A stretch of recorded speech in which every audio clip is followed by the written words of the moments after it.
kapatid, kapag siya lagi ay kinokontra ng mga iskriba at pariseo, siya po ba'y lumalaban? Siya po ba'y nananagot ng pabalang kay Camila? Ay, pero, pag ang tao kaya, i-compare kaya natin sa tao, ang tao ay nakarinig ng masamang salita, galing sa kanyang kapwa, ano kaya ang kanyang ibabalik? Masama din. Oo. Kami ni Edna magkaangkas sa motor. Habang magkaangkas kami sa motor, may ngumiti sa kanya. Sabi niya, sino kaya yung ngumiti sa akin? Hindi ko makilala yun. Nginitian ko rin. Tingnan niyo mga kapatid. Kapag ngiti ang ibinalik mo sa tao, kaya hindi mo kilala, ang ibabalik sa iyo ay ngiti. Subukan yung simangot ang inyong ano. O kaya lisik ng mata. Anong kaya ang gagawin ng taong inyo nilisik ka ng mata? Aba, ay baka ibalik ang tanong. Ako ba'y kursunada mo? Sino ka lang makatingin ng ganyan? Pero pag hinitian mo mga kapatid, kung yun man ay may problema, mababagbag ang puso, maalis yung kanyang problema. Yun yung ano, yun yung fruit ng Holy Spirit. Kasi sabi po sa Bible, may kanya-kanya tayong talento na ibinigay ang Panginoon. Na yung talentong yun, yun ang ginagamit ng Panginoon. Ano yung talento ni Little Lad? Si Little Lad, nandun siya dun sa umpukan ng libo-libong mga tao. Nang problema ang ating Panginoon, ang mga alagad, hindi pala ang Panginoon na ng problema. Ang mga alagad, anong problema? Panginoon, paano natin pakakainin itong libo-libong taong ito? Aba, sabi ng Panginoon ba't kayo nag-iisip ng ganyan? Nandiyan naman itong batang ito. Ay anong dala ng bata? 5 tinapay at 2 isda. Panginoon, yan ba'y kakasya? Tingnan niyo mga kapatid. Para pala tayo maging kalugod-lugod sa Diyos, yung hindi natin kaya, isipin natin bahala ang Panginoon. Yun po ang ating leksyon. Ang sabi pa dito mga kapatid ay bukod sa siya'y tatahimik sa kanyang pag-ibig, siya'y magagalak sa iyo na may malakas na awitan. Ba mga kapatid, ang Panginoon pala, kapag ang isang kaluluwa, ang sabi nga doon sa talata, kapag may isang kaluluwa na nagbalik loob sa Diyos, ang mga anghel daw sa langit ay nagagalak, nagbubunyay, Brother Dayo. Kaya natutuwa ako sa iyo, Brother Dayo. Talagang ikaw lagi ngayon ay present ka lagi ngayon talagang purihin ng Panginoon, Talagang ikaw ay patuloy na kinikilos ng banal na Espiritu. Ngayon, may kwento dito mga kapatid. Habang ito'y binabasa ko, ay iniisip ko, ano ba yung nung ama? Ay yung anak ay nagregalo na, ay hindi pa ina-appreciate yung kanyang regalo. Basahin po natin ang kwento. Ito po ay 5 years old na bata. At itong batang ito, para lamang siya mapasaya niya yung kanyang ama, ay nagregalo. Ang masama nito, hindi na-appreciate ng ama kasi yung iniregalo ng anak, inilagay lamang sa isang bastang lagayan. Sabihin natin, ang wrapper niya ay hindi kaakit-akit. Hindi maganda. Basahin po natin mga kapatid. Napakaganda ng istorya niya. Lumapit sa kanyang ama na may dalang isang regalo na hindi maganda ang pagkabalot sa araw ng mga ama. Abay, nagkataon pa mga kapatid. Father's Day. Kung ako man yung amang yun, kahit ako'y pagod na pagod sa trabaho, mabigyan ako ng regalo ng aking anak, kahit yan ay maliit na bagay, nakakaalis yan ng pagod. Ay itong amang ito, ako'y napapailing habang binabasa ko kanina. May dalang isang regalo na hindi maganda ang pagkabalot sa araw ng mga ama. Happy Father's Day. Tuwang-tuwang inabot niya ang regalo. Yung bata, talagang tuwang-tuwa. Kasi sabi niya, ito na nga lang ang kaya kong ibigay. Parang ama ko ay mapasaya.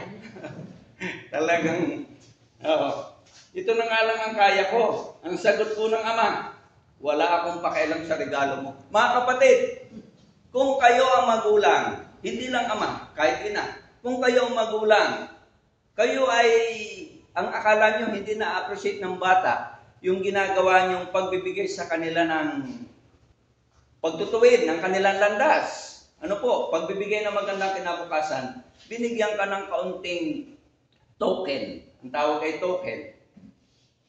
Ano, i-ignore mo yon o i-appreciate mo? Appreciate! Kasi alam niyo po mga kapatid, yung appreciation, ang mga Hapon magaling po sa ganyan eh. Ang Hapon, laging baw yan eh. Kaya yung napanood kong pelikula, ang gawa ni Dompe, baw din ng baw. Aba eh, wala na, tigil ng kababaw.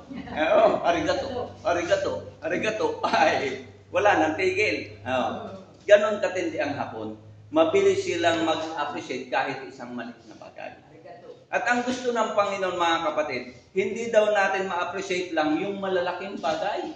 Kasi ang tao ganito, ang na-appreciate niya yung malalaking bagay na nangyayari sa kanyang buhay. Yumaman, sumikat, nagkamal ng malalaking salapi, maraming pera, nagkaroon ng isang mansyon, nagkaroon ng magandang bahay. Pero kapag yun ay utay-utay na nawawala, utay-utay na nagkaroon ng problema, ma-appreciate pa ba ng tao ang Panginoon? Utay-utay na din pong nawawala yung kanyang pagiging kalugod-lugod sa Diyos. Yun pa lang ang idinidiin dito mga kapatid sa ating pag-aaral. Bukod sa sabi ng Ama, wala akong pakialam. Tingnan pa natin mga kapatid. Ito pa, isinumbat pa ng Ama Mga kapatid, sabi doon, kung tutuusin, wala kang maibigay sa akin. Aba, hindi na nga ina-appreciate ni Tamila. Sinabihan pa ng ganon. Matindi itong amang ito. Wala kang maibigay sa akin. Yang iyong ibibigay sa akin, kanino nang galing yan? Sa akin rin. Mga kapatid, ano may pinupuntos dito na leksyon natin? Para pala tayo maging kalugod-lugod sa Diyos, tanggihan natin yung ating sarili. Kasi minsan mga kapatid, kaya pala tayo hindi nagiging kalugod-lugod sa Diyos. Ang iniisip natin ay yung laging mapapaligaya ay yung ating sarili, hindi yung ibang tao, Tita Mila. Dapat pala ang paligayahin natin yung nararamdaman ng ibang tao. Kaya sabi po sa talata, kung ano daw yung masamang ayaw mong gawin sa iyo, ay huwag mong gawin kanino? Sa ibang tao. Kaya sabi doon ay, ibigin mo ang iyong sarili gaya ng iyong kapwa. Nasa yan Nasa 10 utos yan, mga kapatid. Ibigin mo ang iyong kapwa gaya ng iyong sarili. Baliktad pala. Nagbaliktad. Tama, Tita Raquel. Salamat po sa koreksyon. Okay. Paano natin mamahalin yung ating kapwa? Yung sarili naman natin, ay hindi din natin minamahal. Siyempre, kung gusto natin yung ating sarili ay mapabuti, yung kapwa natin, uunahin natin. Yan yung sinasabing, ng joy. Jesus, others, at ang huli ay you. Unahin muna daw natin ang Panginoon. Pag inuna natin ang Panginoon, kakasangkapanin tayo ng banal na Espiritu. Pag tayo kinasangkapan, tayo magliliwanag sa iba. At sa huli, bahala ang Diyos sa atin. Yan ang maganda po dun sa joy na binabanggit. Ang sabi po dito mga kapatid sa patuloy, ano mang maibigay mo sa akin, makukuha ko para sa akin sarili. Matindi yun. Joy, sabihan ka kaya ng anak mo ng ganon. Anak, sabihan mo kaya yung anak mo ng ganon. Oo. Parang masakit yun sa bata. Ano po, mga kapatid? Ano kaya ang reflection nito mga kapatid sa Panginoon? Kung halimbawa ang Panginoon yung Ama, anong kabaligtaran pala? Anong kabaligtaran kaya nito? Kung yung amang ito, hindi na ina-appreciate yung ipinagkakaloob ng anak na isang maliit na bagay, sabi dito sa leksyon natin mga kapatid, iba ang Panginoon. Ang Panginoon ay hindi tumitingin saan? Tumitingin ba siya sa maganda na yun? Tumitingin ba siya sa perfect? Yun, tama po yung mga kapatid. Ang Panginoon ay tumitingin sa puso.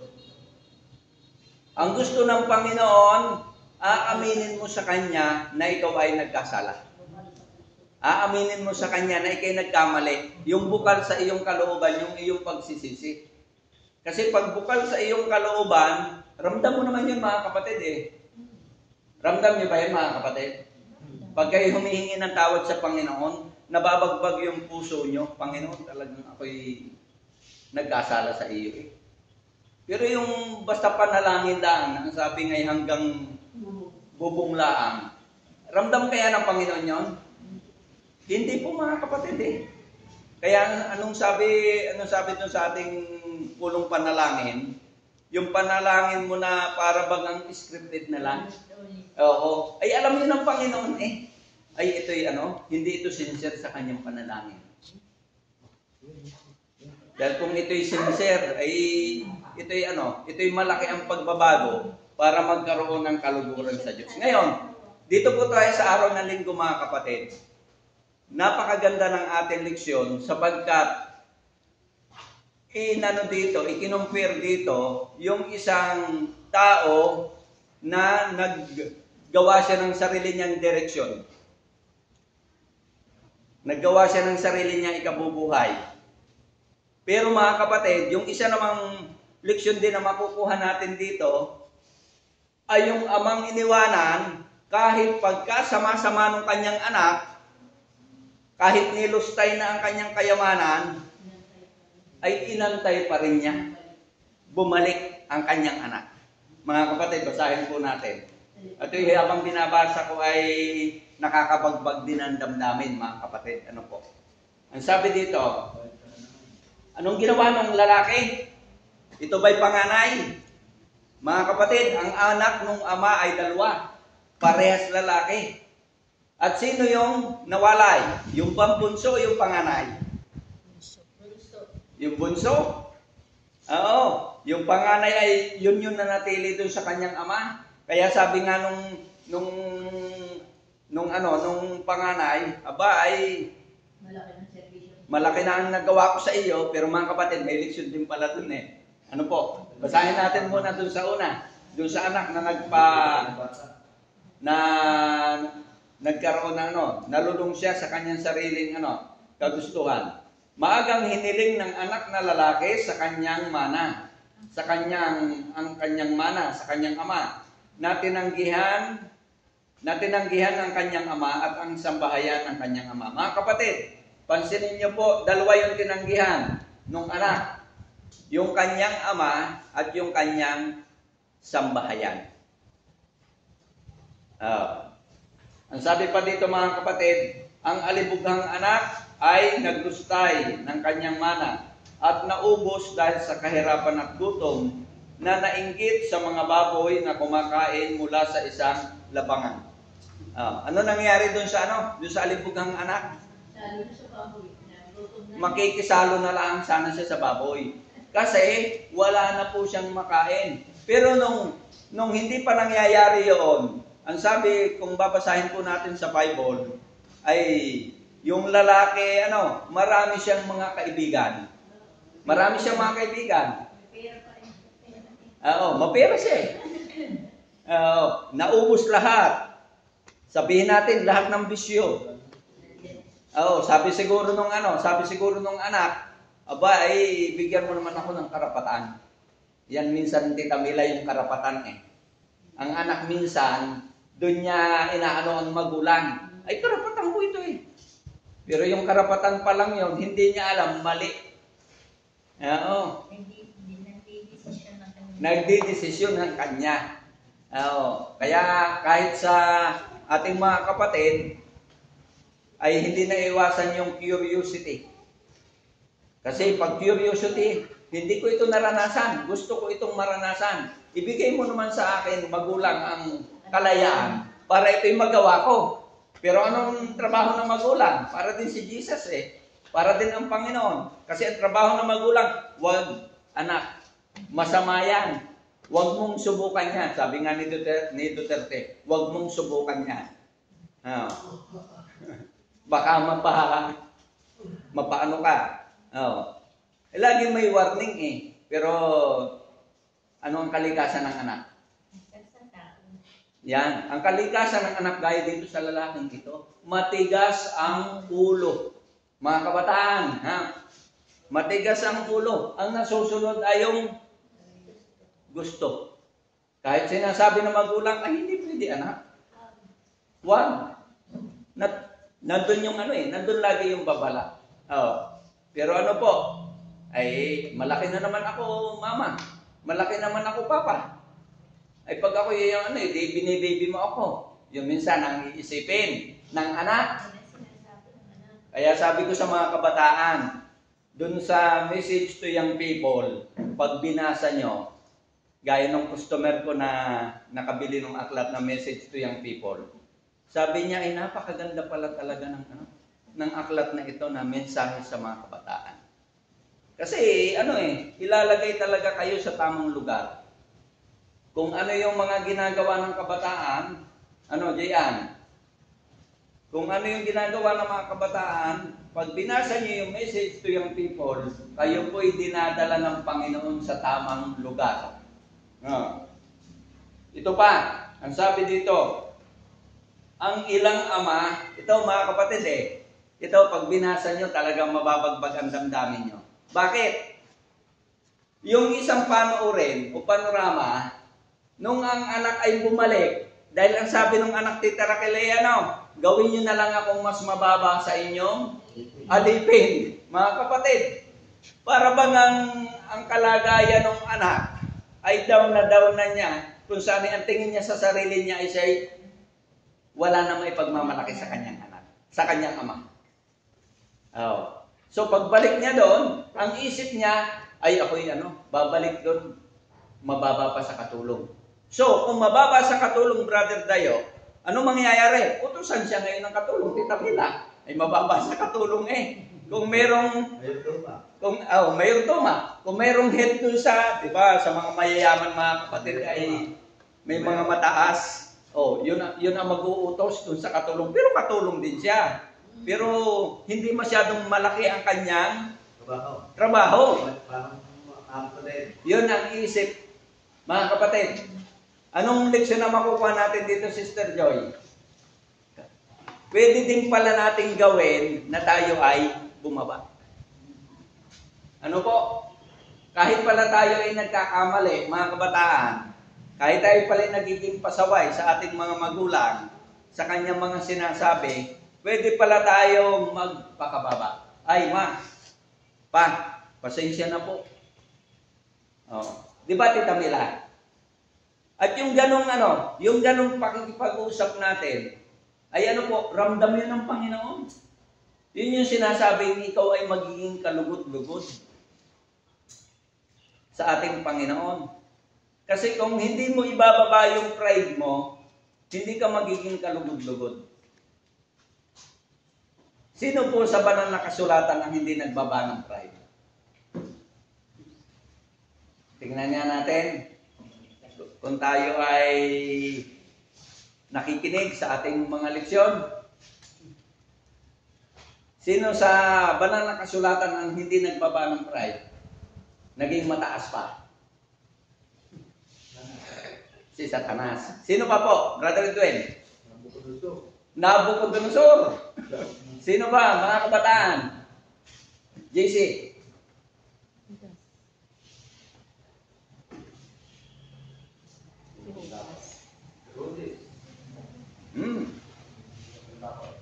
Sina?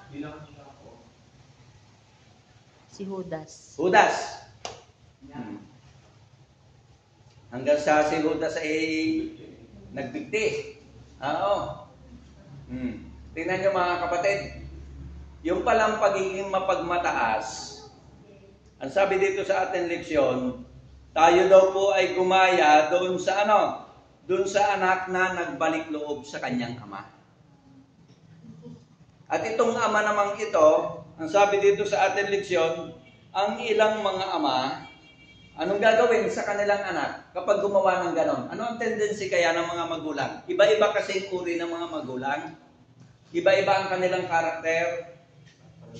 So, ang gagawin dito, anong sabi dito sa ating leksyon? Ang ilang mga ama ay palalayasin ang gayong anak sa kanyang pagbabalik. Nangyayari po ba ito mga kapatid? Nangyayari. Nakakalungkot. Nagbalik loob na nga sa iyong anak. Kahit siya ay naging pasaway, ay hindi mo patatanggapin. Iyo pang palalayasin. At ang matindi pa nito, bukod sa palalayasin, kinuha mo na ang iyong mana. Ito pa kinuha mo na ang iyong mana at humiwalay ka na sa aking sambayan. Kaya wala na rin ako sa iyong pakialam. Napakatindi mga kapatid, ano? Sabi nga ay maatim ba na magulang ang kanyang anak? Sa bagay, merong mga magulang na wala ng pakialam. Ano po?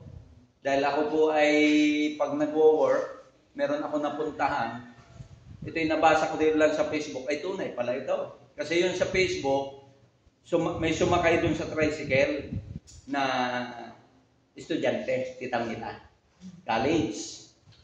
Matanda yung driver. Parang mga kasing edad ni tatay. At yung matanda ay talagang, kita mo sa kanya na siya ay talagang may edad na. Tinanong niya ngayon yung bata. Ang sabi niya dun sa bata, Ine, ikaw ba ay tapos na ng iyong pag-aaral? Sabi nung bata, ako po'y graduating na. Aba, ay napakapalad mo pala at ikaw pala ay magtatapos na. Sabi nung matanda, bakit niyo po na itanong? Kasi ako'y natutuwa na ikaw ay magtatapos na. Kaya ikaw, pag nagtapos, huwag ka agad muna mag-aasawa. Ikaw ay maghanap buhay. Pag ikinagkaroon ng magandang hanap buhay, saka ka palang mag-asawa. At huwag mong kalilimutan ang iyong mga magulang. Habang binabasa ko yun sa Facebook, ang sabi doon ay ay bakit po nyo nasabi yan? Sabi niya, alam mo, Ine, ang aking mga anak ay doktor. Ang aking anak ay teacher. May anak akong engineer. Lahat sila ay nasa Amerika na. So kung kung ang mga anak niyo po ay nasa Amerika, bakit ang kalagayan niyo po ay nagtra-tricycle pa rin? Tumulo ang luha ng matanda, namula ang kanyang mata. At ang sabi niya dun sa nung una, sinusustentuhan kami ng aming mga anak. Nung una. Pero nung bandang huli, ibinalik na ng mga anak dun sa magulang yung sinabi. At ang sabi, kayo ba'y habang buhay na lang naming obligasyon?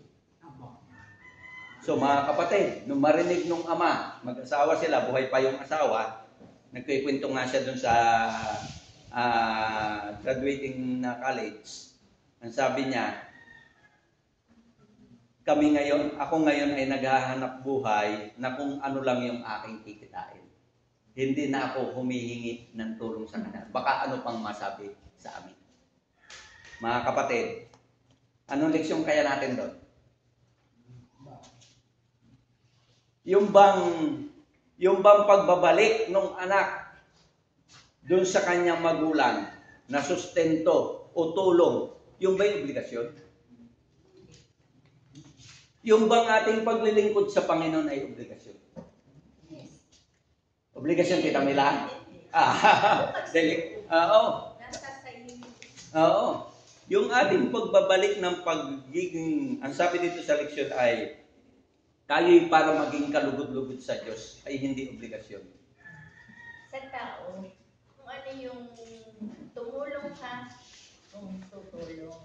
Tama po yun. Pero itong mga ganitong karanasan, Anak at magulang. ang gusto kasi ng Panginoon ay instant na mangyayari sa atin. Yung ating response. Sa atin magmamahal. Hindi yung parang tayo ay napilitan. Ay, Panginoon, ako'y magbabalik sa iyo ng ikapo, ako'y pinagpala mo ng gusto. Pero anong purpose ng iyong pagbabalik ng ikapo? Anong kayang iniisip mo doon? Ay, Panginoon, ako'y iyong pagpapalain. Uli. Parang inutusan mo ang Panginoon. Inutusan mo pa ang Panginoon. Ay kahit hindi mo naman yun sabihin sa Panginoon, alam yun ng Panginoon. Kaya ang sabi doon sa talata, Kapag ikaw daw ay nagbibigay, Wala na, tapos na. alin daw ang gagamitin? Huwag malaman ang kabilang kamay. Oo. Huwag malaman ng kabilang kamay. Oo. Broadcast eh. Ay, broadcast eh. Wait. Oo. Ikaw ay ano? Ay, nakaano ka?